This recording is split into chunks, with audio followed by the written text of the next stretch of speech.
Les doy bienvenida a una nueva clase. El tema que vamos a ver hoy va a ser electricidad. Vamos a empezar a recorrer lo que es electricidad, ¿sí? Desde el inicio, como vemos acá en este espacio. ¿Qué vamos a decir? Que las primeras experiencias se refieren a la observación de que cuando ciertos materiales se frotaban unos contra otros, adquirían la propiedad de atraer objetos. ¿Sí? Había una electrización, ¿sí? Por frotamientos. Dichos cuerpos han adquirido una nueva propiedad denominada electricidad, con la cual pueden ejercer un nuevo tipo de fuerzas, las interacciones o fuerzas eléctricas. ¿Por qué decimos un nuevo tipo de fuerzas? Porque ahora vamos a aprender que estas fuerzas no necesitan del contacto entre dos cuerpos. También se dice que han adquirido carga eléctrica o se han cargado eléctricamente, ¿sí? Nosotros cuando estamos hablando de todo esto, lo que es electricidad, vamos a empezar a hablar y a decir que las propiedades eléctricas de los cuerpos se pueden estudiar o entender por la estructura eléctrica de los átomos. Por eso les decía, empezamos a hablar de electricidad, vamos a ir desde lo muy pequeño que son los átomos hasta lo que nosotros conocemos, lo que nos imaginamos, cómo es un circuito eléctrico, ¿sí? Todo proceso de transferencia de carga se puede entender como un proceso de transferencia de electrones entre los átomos de dos cuerpos, ¿sí? Siempre que hablamos de electricidad que está en un cuerpo cargado, vamos a hablar de la estructura atómica que tiene, es decir, la cantidad de electrones en exceso o en faltante que van a tener, ¿sí? Ahora vamos a ver eso. Vamos a decir también que debido a que los cuerpos se electrizan al ganar o perder electrones, existen tres formas de cómo electrizar un cuerpo. Una de ellas se llama carga por fricción, ¿sí? En donde en la carga por fricción, el que es el fenómeno más comúnmente conocido, se presenta cuando, por ejemplo, peinamos nuestro cabello con un peine de plástico o al quitarnos el suéter, ¿sí? Y se escucha un pequeño chasquido, un chispazo de electricidad, ¿sí? O bueno, un globo que se acerca al pelo y se ve que se aleja el pelo, el globo lo atrae. Bueno, eso se llama carga por fricción. Se transfieren electrones por fricción o frotamiento de un material al otro, ¿sí? Otra es la forma en que yo puedo electrizar un material es por inducción. La carga por inducción es un fenómeno físico que se presenta cuando un cuerpo se carga eléctricamente al acercarse a otro ya electrizado, ¿sí? Por ejemplo, durante las tormentas eléctricas se llevan a cabo procesos de carga por inducción. La parte inferior de las nubes, de que son cargas negativas, induce una carga positiva en la superficie terrestre. Un cuerpo se carga por inducción al comunicarte una carga sin tocarlo. La diferencia con el frotamiento es que acá no hay contacto entre los cuerpos. ¿Sí? Va a haber un pasaje de carga entre dos cuerpos que tienen distintas cargas. Y la otra forma de cargar un cuerpo es la carga por contacto. La carga por contacto nos dice o se refiere al fenómeno físico que puede transmitir electrones de un material al otro por el simple contacto entre ellos.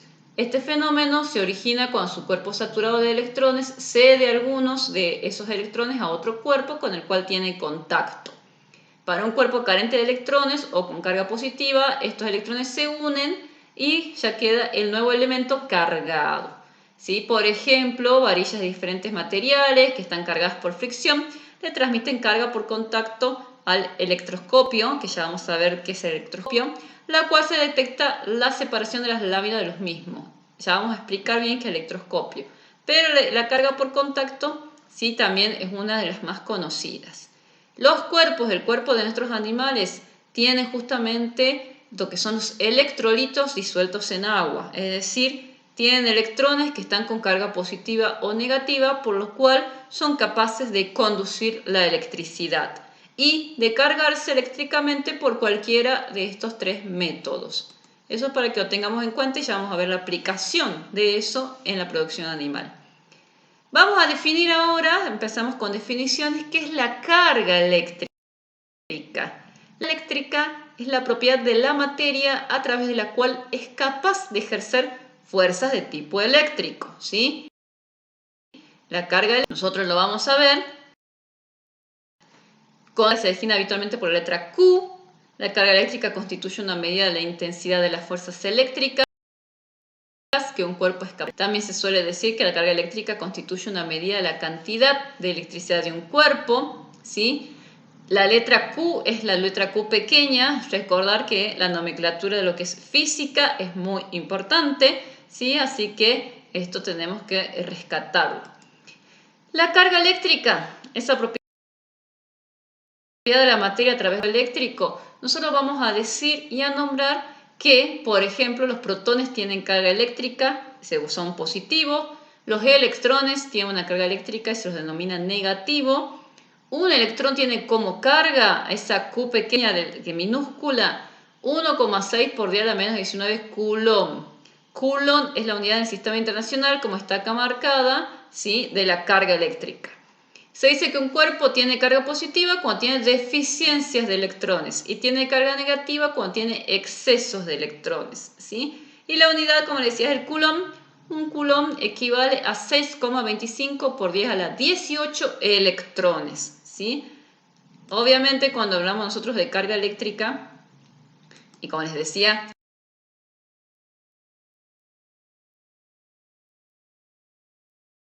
de los cargas. Las cargas eléctricas pueden ser positivas o negativas, ¿sí? Lo primero que vimos. La carga eléctrica neta de un cuerpo es la suma algebraica de las cargas positivas y negativas. Es decir, el protón es negativo. Perdón, el protón es positivo y el electrón es negativo. Yo, para decir que un cuerpo es cargado eléctricamente negativo, tengo que sumar todas las cargas del electrón y son superiores al protón, es negativo, ¿sí? Ahora, como dice el punto 3, si son iguales, la carga neta es 0 y se dice que ese cuerpo es eléctricamente neutro. Sí, eléctricamente neutro. Y le habíamos dicho recién que por medio de un electroscopio se puede comprobar que un cuerpo está electrizado, ¿sí? El electroscopio es un instrumento que se utiliza para detectar las cargas, que consiste en una varilla de metal unida a dos hojas que generalmente son de oro, que es uno de los mejores conductores de electricidad, un metal que tenemos, en donde cuando yo acerco un cuerpo, ¿sí?, por ejemplo, si está cargado del mismo signo, se van a repeler, y si está cargado con signos distintos, se va a atraer. Si está del mismo signo, va a moverse hacia un lado las hojitas de oro, y si es de otro signo, se van a mover hacia el otro lado. Entonces, para saber si el cuerpo que yo tengo es positivo o negativo, ¿sí? ¿Qué más podemos decir de las propiedades de la carga eléctrica? Vamos a definir unos grandes, lo que son las leyes de estas propiedades, ¿sí? El principio de conservación de la carga. En todos los procesos que ocurren en un sistema aislado, la carga total permanece constante, mismo que veamos con energía. Siempre en lo que es el universo todo es constante, ¿sí? Va variando, pero el total es siempre el mismo.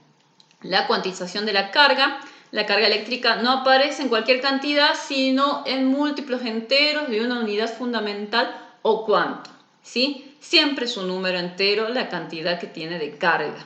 Y la unidad fundamental es la carga eléctrica del electrón. Bueno, para los que un poquito sabiendo cuánto tiene de exceso o deficiencia de electrones, puedo decir que un cuerpo es positivo o negativo. ¿Sí? Todo esto, bueno, vamos a decir que de acuerdo al comportamiento eléctrico,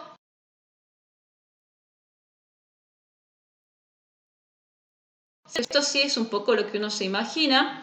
Los conductores son los materiales que permiten el paso de electricidad de estas cargas a través de ellos. Se caracterizan porque tienen cargas que pueden moverse libremente en el material, es decir, cargas libres. Es decir, en los conductores los electrones están justamente con una interacción leve entre electrones, ¿sí? Mientras que en el aislante se trata de materiales no conductores que no permiten el paso de electricidad de las cargas a través de ellos. En un material aislante, las partículas cargadas, electrones y protones, que constituyen los átomos y moléculas del mismo, no se pueden mover libremente. Se encuentran ligadas a los átomos y moléculas del medio, es decir, tienen como su estructura geométricamente estable y no permiten que se cedan justamente a ese exceso de electrones, ¿sí? Estos aislantes reciben el nombre de dieléctricos. Los conductores, algunos ejemplos, el cobre, la plata, el aluminio. Los aislantes, el plástico, el caucho, la madera, el diamante. Y los semiconductores, el silicio y el germanio. De estos conductores se necesita saber cuánto pasa de corriente eléctrica por ellos, y eso lo vamos a ver un poquito mejor para terminar de entender este tema, ¿sí? Ahora vamos a ir a algo muy importante, que es una ley que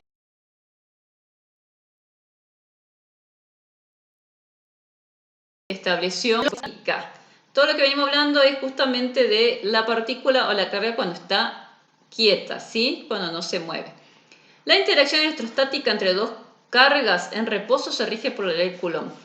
¿Qué dice la ley de Coulomb? Dice que la fuerza de atracción o repulsión entre dos cargas eléctricas es directamente proporcional al producto de las cargas e inversamente proporcional al cuadrado de la distancia que las separa. En la ley de Coulomb, si tenemos dos partículas cargadas, la fuerza de interacción entre ellas viene dada justamente por esto. ¿Qué hizo Coulomb? Coulomb simplemente dijo que dos cargas o se atraen o se repelen. ¿Con qué fuerza? ¿Sí? ¿Con qué fuerza el newton se atraen y se repelen?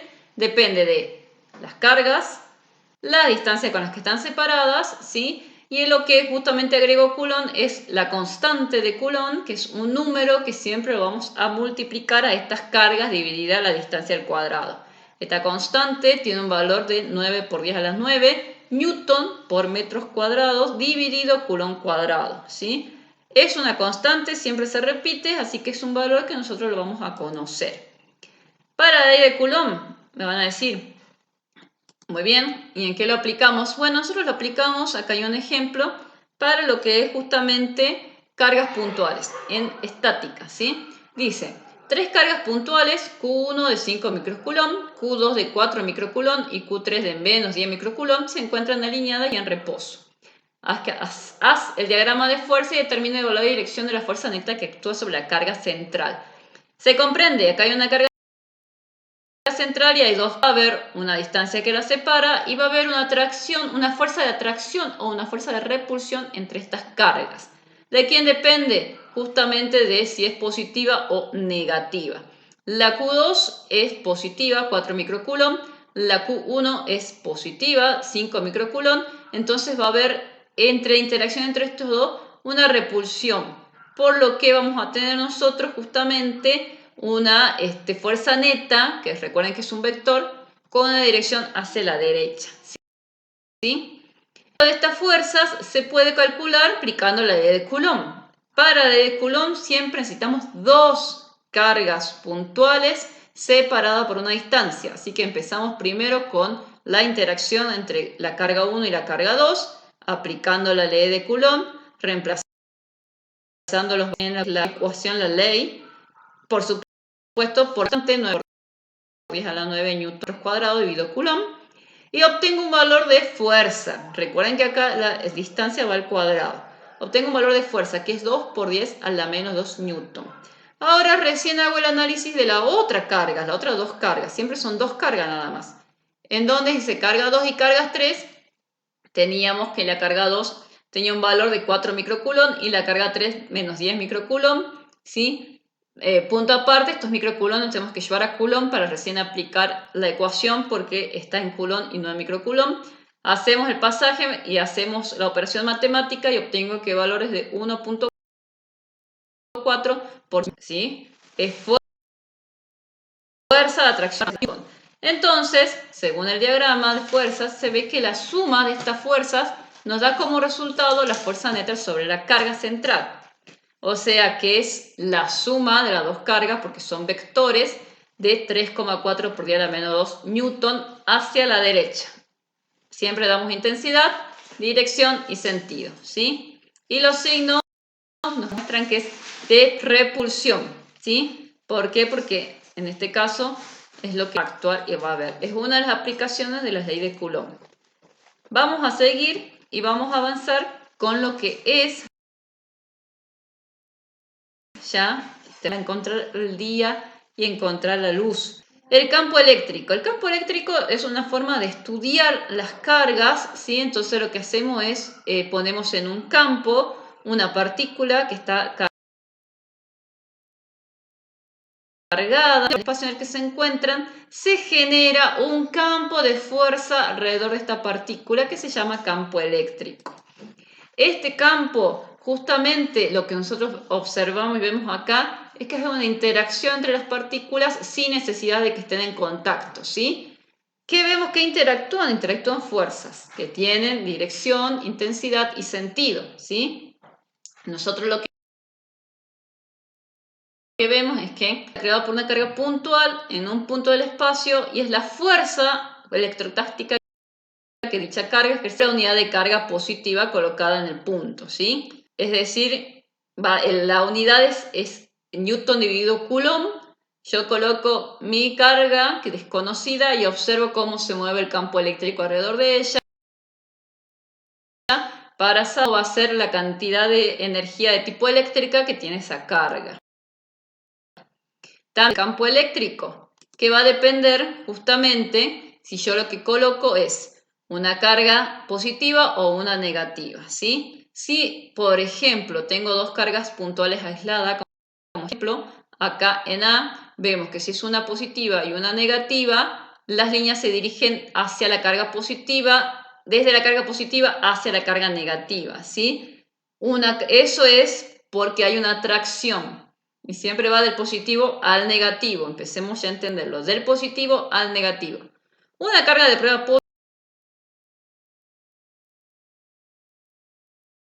positiva, la carga negativa y de C.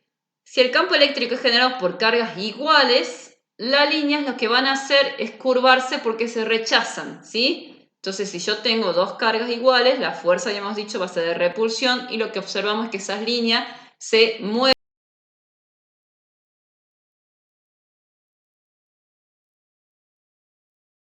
se curvan.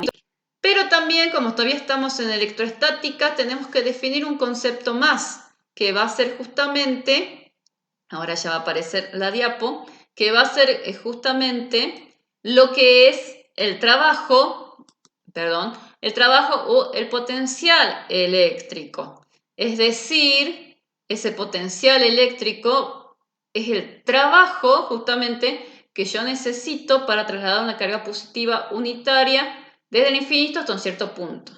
Decíamos, si yo lo mido en el campo eléctrico, voy a ver qué carga es y qué fuerza, ¿sí?, me va a originar. Entonces yo ahora la quiero mover esa carga, necesito saber qué trabajo va a hacer. ¿Se acuerdan? Fuerza por distancia.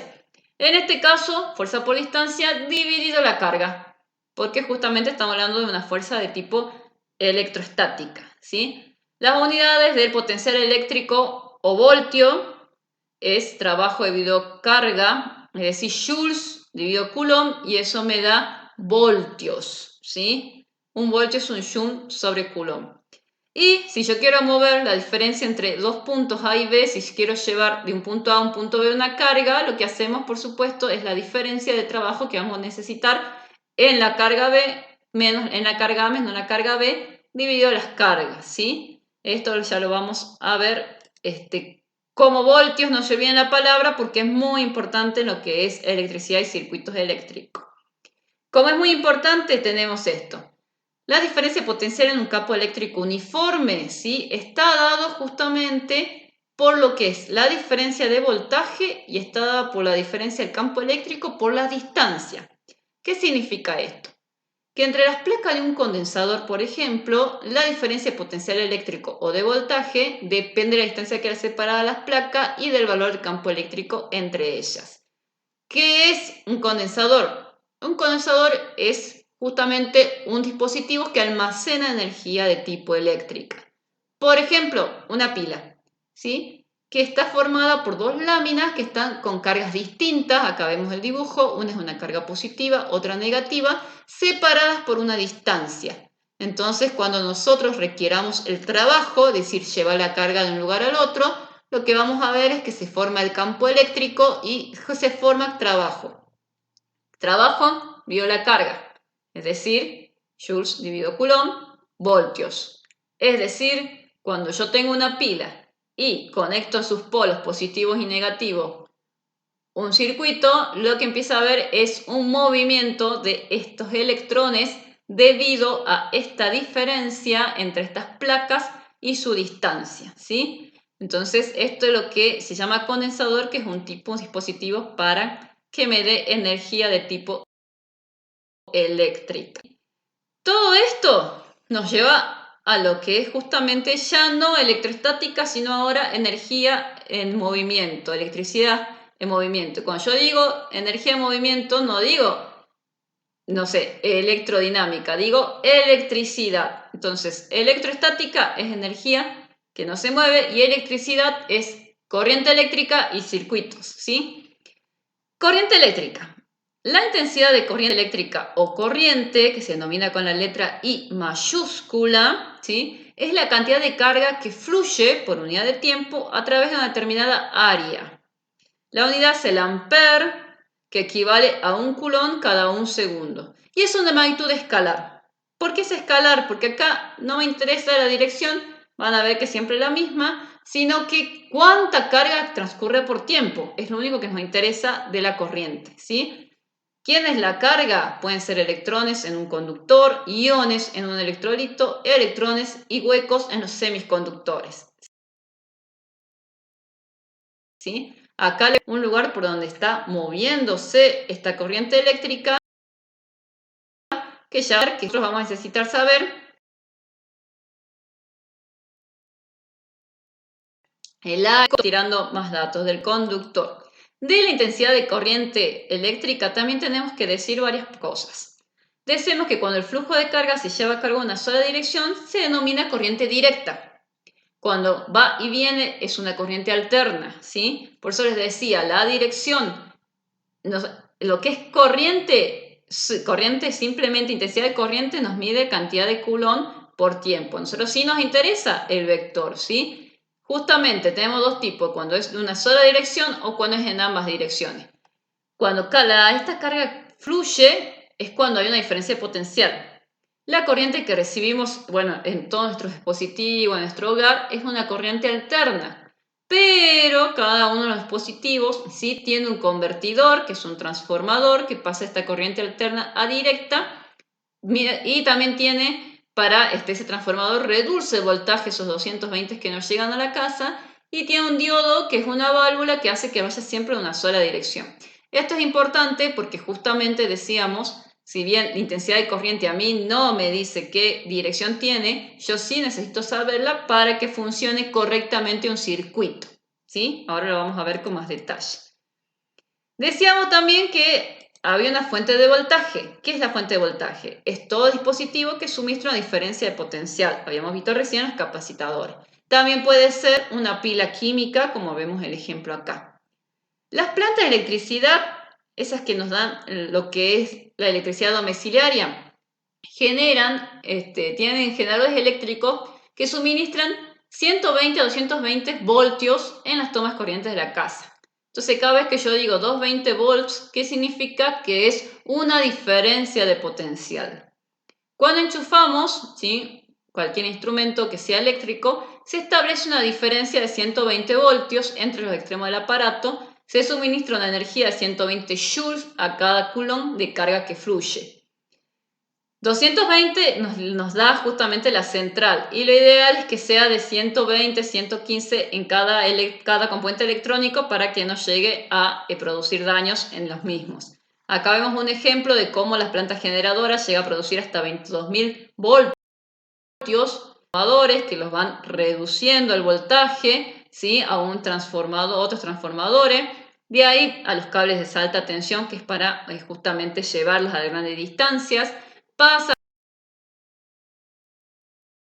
a 60.000 voltios necesitan, ¿sí?, porque por supuesto por el uso que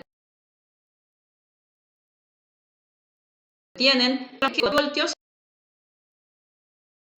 y de ahí el 220 voltios. Ese transformador comercial de 4.000 voltios, por supuesto que tiene que tener un transformador que lo deje en 220 para evitar que se quemen, como se dice, se saturen los circuitos eléctricos y obviamente lleguen a romperse, ¿sí? Pero más o menos es el camino, se van transformando, se va achicando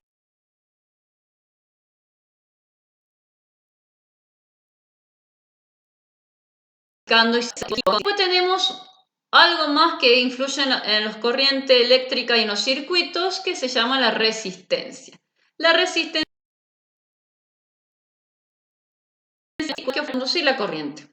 La resistencia de un conductor depende de la longitud del mismo, de la sección, del tipo de material y de la temperatura. Viene dada por esta expresión que es ρ por longitud dividida área, ¿sí? La resistencia está en ohms por metros, esto es específico del material. Decíamos que el oro es de los mejores conductores, entonces esa resistividad específica es muy baja.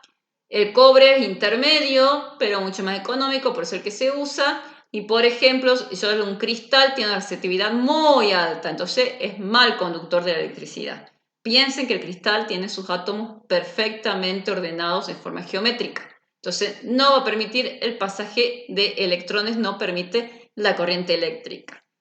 Pero también depende de la longitud del conductor y de la sección del mismo. La resistencia de un conductor. Nosotros en este módulo no lo vamos a estudiar en cada uno de los materiales qué resistencia es, sino que simplemente lo vamos a estudiar como parte de un circuito eléctrico. Para hablar de un circuito eléctrico, yo tengo que hablar de la ley de Ohm, ¿sí? Como ven, estamos hablando ya de electricidad y ya empieza a iluminarse las casas, los edificios de esta ciudad porque venimos desde el infinito hasta acá, ¿sí? Hasta lo que es la parte eléctrica. La ley de Ohm. La ley de Ohm dice que la corriente que circula por un conductor metálico es proporcional a la diferencia de potencial aplicada en sus extremos siempre que la temperatura permanezca constante. ¿Sí? ¿Qué quiere decir la ley de Ohm? Quiere decir que si yo tengo una fuente de voltaje, cuando justamente se conecte un circuito eléctrico va a haber una intensidad de corrientes que va a depender del voltaje. Si aumenta el voltaje, aumenta la intensidad. Entonces el voltaje es directamente proporcional a la corriente, ¿sí? Como vemos acá en el gráfico. Cuando yo tengo una diferencia de voltaje y conecto un circuito eléctrico, va a haber en ese circuito resistencia. Esa resistencia me va a cambiar a mí la corriente, la intensidad de corriente. ¿Cómo? Bueno, es inversamente proporcional a la intensidad de corriente. Aumenta la resistencia, va a haber menor corriente. Un poco lo que decíamos, no permite el paso de la corriente el material, entonces obviamente la corriente va a ser menor, ¿sí? Esta ley de Ohm es muy importante que la sepan, que la estudien y la vamos a aplicar en los ejercicios del trabajo práctico, ¿sí? De la ley de Ohm pasamos a lo que son los circuitos eléctricos, ¿sí? Justamente. El circuito eléctrico, que es una serie de elementos eléctricos conectados eléctricamente entre sí para generar, transportar o modificar señales eléctricas. La corriente circula espontáneamente de zonas de mayor potencial a menor potencial. Siempre en física, cuando yo tengo una diferencia, es desde mayor al menor, ¿sí? Y nosotros vamos a ver que la corriente eléctrica va a ir del polo positivo al negativo. Este circuito eléctrico tiene unos elementos. ¿Cuáles son los elementos de ese circuito? Son el conector, que simplemente es un hilo, que es de resistencia despreciable, idealmente cero, que tiene uno, dos o más elementos. Un generador fuente, sí o sí, yo necesito la fuente de voltaje, esa diferencia, para que empiece a moverse la corriente, ¿sí? Un nudo o nodo, que son los puntos donde concurren varios conductores distintos, ahora lo vemos con atención. La rama, que es conjunto de todos los elementos comprendidos entre dos nudos consecutivos. Y el circuito, propiamente dicho, que es una red con al menos una línea cerrada por la que pueda circular la corriente, ¿sí? Por ejemplo, vamos a ver acá, ¿qué tipos de circuitos hay? Vamos a decir que hay circuitos eléctricos que se conectan en serie. En este tipo de circuitos, los dispositivos eléctricos o electrónicos se conectan uno seguido del otro. No hay más que una trayectoria para la corriente eléctrica que va a pasar por estos circuitos, por estas resistencias, ¿sí? Por la corriente que pasa por resistencia en cada uno de los dispositivos es el mismo. Y el valor numérico de la corriente que pasa por el circuito es igual al cociente del voltaje que suministra la fuente entre la resistencia total del circuito como consecuencia de la ley de Ohm. Es decir, si yo quiero saber qué intensidad pasa por este circuito, tengo que conocer el voltaje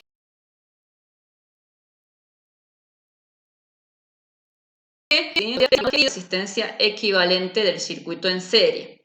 ¿Qué pasa con los circuitos en paralelo? Que también lo habrán sentido nombrar. el circuito en paralelo, los dispositivos eléctricos o electrónicos se conectan en los mismos terminales uno con otro. Si yo hablo de una pila, de cada polo de la pila sale un alambre que conecta con una resistencia y vuelve al polo negativo. Del mismo polo positivo sale otro alambre que conecta con otra resistencia y vuelve al polo positivo. Eso significa que están conectados en las mismas terminales. La corriente total que fluye por el circuito se divide entre cada una de estas ramificaciones paralelas. La corriente pasa más fácilmente a través de los dispositivos cuya resistencia es pequeña, por lo que ya habíamos estudiado con la ley de Ohm, ¿sí? Y la corriente total que fluye por el circuito es igual a las corrientes de cada una de las ramas paralelas. Ahora vamos a ver, pero yo puedo resolver cuánto pasa por corriente, cuál es la total de este circuito, haciendo la suma de cada independiente de cada rama. Cada una de estas ramas es independiente. Si se quema, si estamos hablando de focos, y se quema un foco acá al medio, en la rama que está al medio, los otros dos siguen funcionando. Porque la conexión a la fuente de voltaje es independiente. Mientras que si yo tengo un circuito en serie y se quema un foco, inmediatamente el otro deja de funcionar. ¿Por qué? Porque como vemos acá, se abriría el circuito y ya no habría justamente un camino para que fluya la electricidad, ¿sí? Entonces les des calcular y como finalización de este teórico que yo calculo lo que son las resistencias, ¿sí? Siempre separando y diciendo la en serie donde tengo un circuito cerrado con una sola malla, esta corriente va a circular por cada lámpara es la misma y yo voy a tener una resistencia equivalente sumando las dos resistencias, ¿sí? Entonces tengo resistencia 1 y resistencia 2, es mi resistencia equivalente. En paralelo, como ya hemos dicho, ¿qué es lo que vamos a ver como característica? Que hay unión de de dos o más cables en cada uno de los nodos, que son estos lugares. Estos son los nodos. Y la diferencia por cada lámpara es la misma, ¿sí? La diferencia de potencial por cada lámpara es la misma. ¿Cómo hago yo para saber o sacar cuál es la resistencia equivalente? Utilizamos la fórmula que dice que 1 sobre resistencia equivalente es igual a 1 sobre resistencia 1 más 1 sobre resistencia 2, ¿sí? Entonces esta es la forma, o habrán visto también, resistencia equivalente es igual a resistencia 1 más resistencia 2 dividido resistencia 1 por resistencia 2. Así que por ahora espero les haya servido. Nos vemos en un próximo encuentro. Saludos.